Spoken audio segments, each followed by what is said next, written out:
Tudo bem, pessoal? Meu nome é Júlio, sejam bem-vindos ao meu canal. Pessoal que não é inscrito, aproveita aí para deixar a inscrição. Pessoal que já é inscrito, aproveita para deixar aquela curtida, comentar, compartilhar e ativar o sininho para não perder nenhum vídeo, beleza? Pessoal, aproveitando que ontem eu apresentei um indicador para vocês que muita gente não conhecia, né? Isso aí eu tenho certeza que muita gente nunca ouviu falar, TPO Profile ou Market Profile, né? Até porque eu, quando conheci esse indicador, foi por acaso. Eu vou trazer um outro indicador aqui, que ele já é bem mais conhecido, tá? Mas ele teve atualizações. Teve uma atualização grande aí do Profit e eu venho apresentar para vocês, tá? O indicador que a gente está falando é o Pivot Point, tá? Então, a primeira coisa que a gente vai fazer é inserir aqui no gráfico. A gente escreve pivô, é esse aqui, ó. Pivot Point. Vamos inserir no gráfico e vamos ver o que ele faz. Ó. Ele traça uma linha amarela que é o próprio Pivot Point, tá? E depois ele traça mais duas linhas, duas vermelhas, né, para cima e duas verdes para baixo. Estes são as resistências e os suportes do Pivot Point, tá? A gente chama de S1, S2, R1 e R2, tá? Mas vamos dar dois cliques em cima dessas linhas e vamos ver o que tem de configuração pra gente.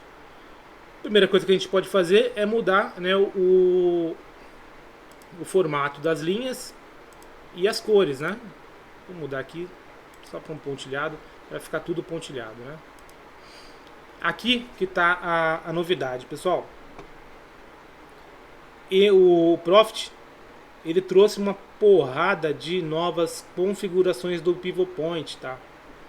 Eu não vou falar de todas elas, tá? Eu vou falar do modelo clássico, que é o que eu uso e é o que tem funcionado mais, tá? E vou mais além. Funciona para qualquer ativo, pessoal. O que é esse modelo clássico, tá?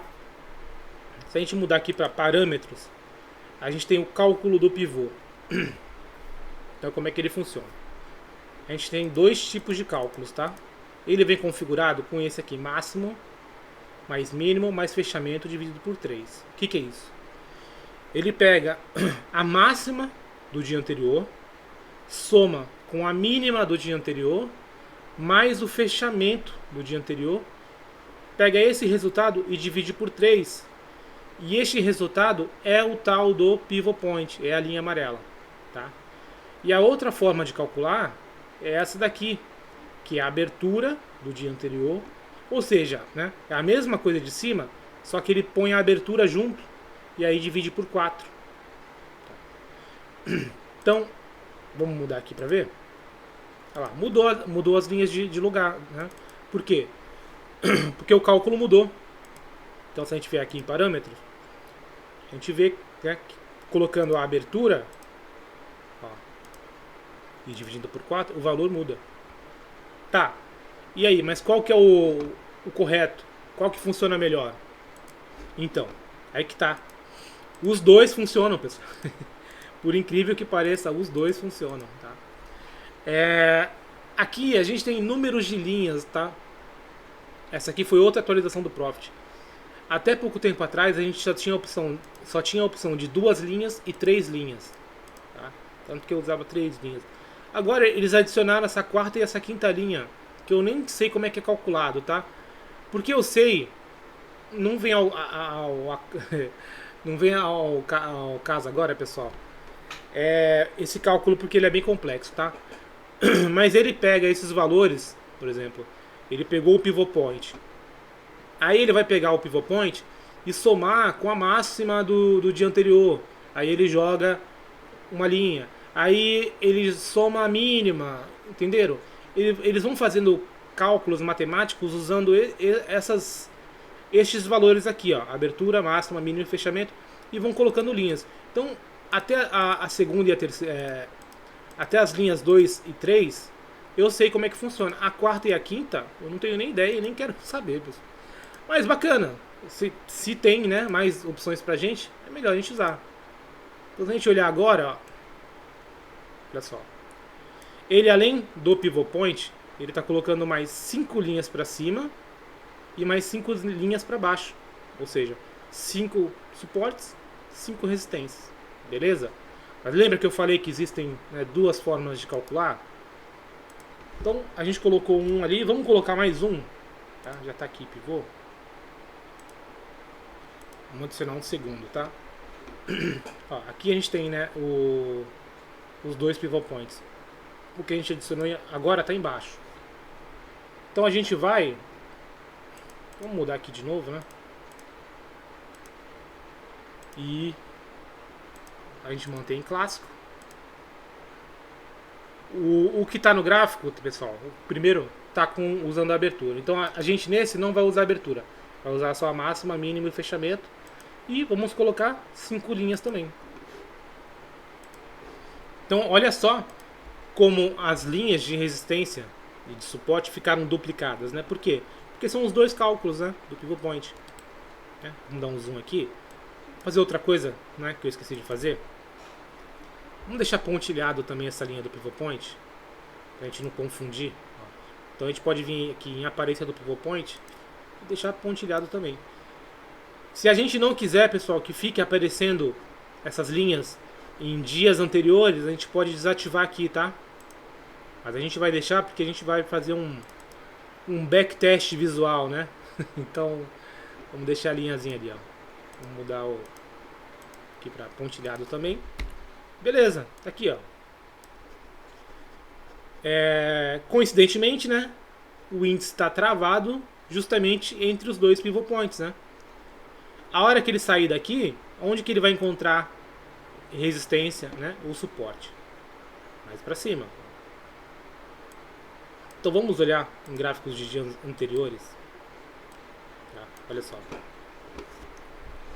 Então os dois pivot points ficaram aqui no meio, né?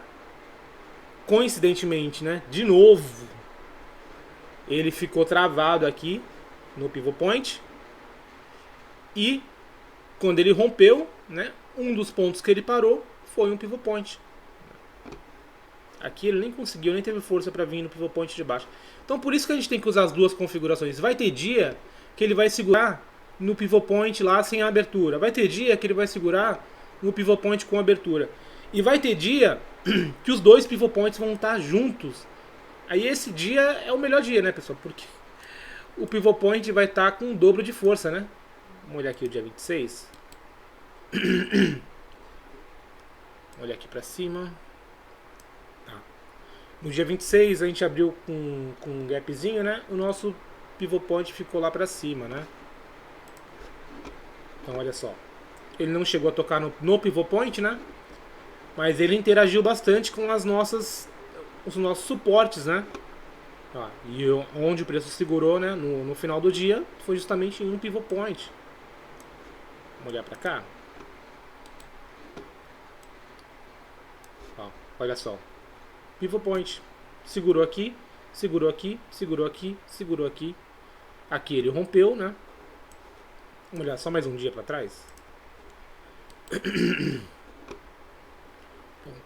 Ficou brigando, né? No pivot point.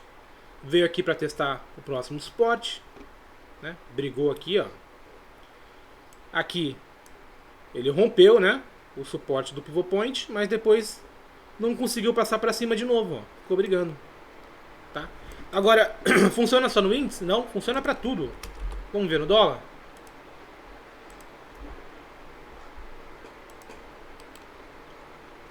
Vamos dar um zoom out.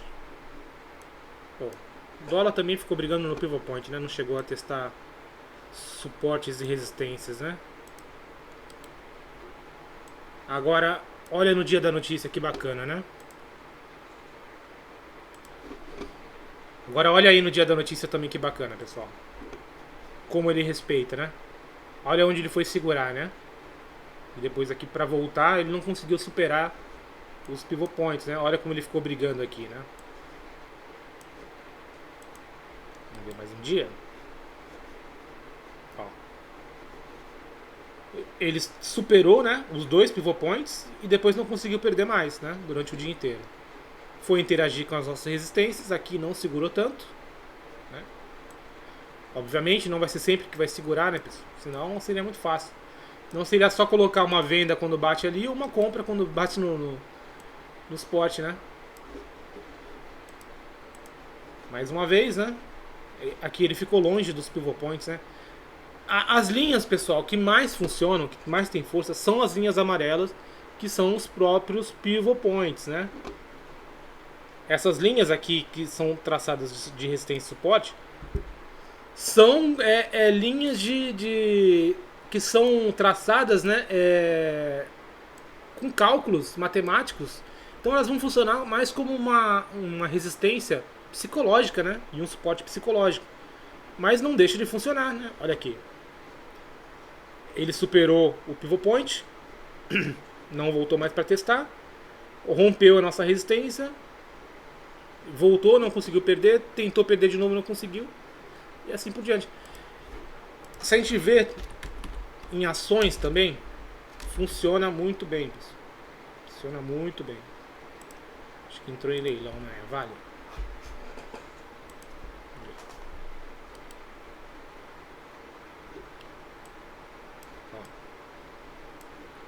Ficou brigando bastante aqui para até perder o nosso suporte, né? Olha aqui o que eu falei, pessoal. Vai ter dias que os dois pivot points vão ficar bem próximos. Esses dias serão os melhores para você operar. Olha aqui, ó. A Vale. Como não conseguiu superar o pivot point e derreteu. Olha onde ela veio buscar, né? Veio buscar o suporte lá de baixo. Aqui mais um dia, né, que ficou bem próximo. Esses dias aqui são os melhores para operar, pessoal. Obviamente, né, como todos os indicadores do Profit, do mercado financeiro, você não vai usar ele sozinho, né? Você não vai usar ele a seco, né? Vai ter dias que ele vai funcionar muito bem, vai. Mas ele vai funcionar melhor ainda se usado com outros indicadores. Aqui, por exemplo, se você tivesse colocado uma venda aqui, né, teria dado certo. Ó, depois ele voltou para testar o suporte e voltou lá, não conseguiu romper de novo. Beleza. Mas se você tiver, por exemplo, um ponto de variação aqui junto, uma média móvel, uma VWAP, um price guide, seja qual for o indicador que você use, o pivot point vai ter mais peso ainda, tá? Então ele usado em conjunto com outros indicadores vai ser uma zona, né, de suporte e resistência muito grande.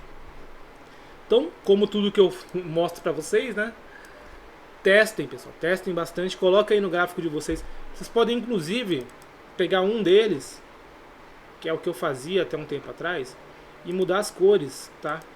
Ó, eu coloco um vermelho mais escuro aqui, né, que chama de marrom, mas não é marrom, né? E aqui um verde mais escuro, que é só verde, né? E o pivot point aqui a gente consegue colocar também, tem um amarelo aqui que na verdade tá escrito verde oliva, né? Que é um amarelo escuro. Então assim você vai identificar, né, qual é a linha do pivot point né, que usa fechamento, abertura máxima e mínima, e qual é a outra que só usa 3, né, que só usa fechamento máxima e mínima, tá? Eu usava assim para quê? Para ver qual estava funcionando melhor. Porque tem muita gente que só usa uma configuração, tem muita gente que só usa outra, e tem as pessoas como eu que usam as duas, né? Na época eu queria saber qual funciona melhor. Então eu fiz isso, né? Coloquei os dois no gráfico com cores diferentes. No final das contas, eu achei que os dois funcionavam de forma igual. Então beleza, pessoal? Videozinho mais curto hoje aí, para não, né, toda hora vídeo de meia hora é complicado. Então testem aí, coloquem, aproveita que o Profit, né, atualizou ele. Se vocês quiserem testar as outras configurações, testem também. Tem uma outra configuração aqui que eu não vou falar hoje, tá?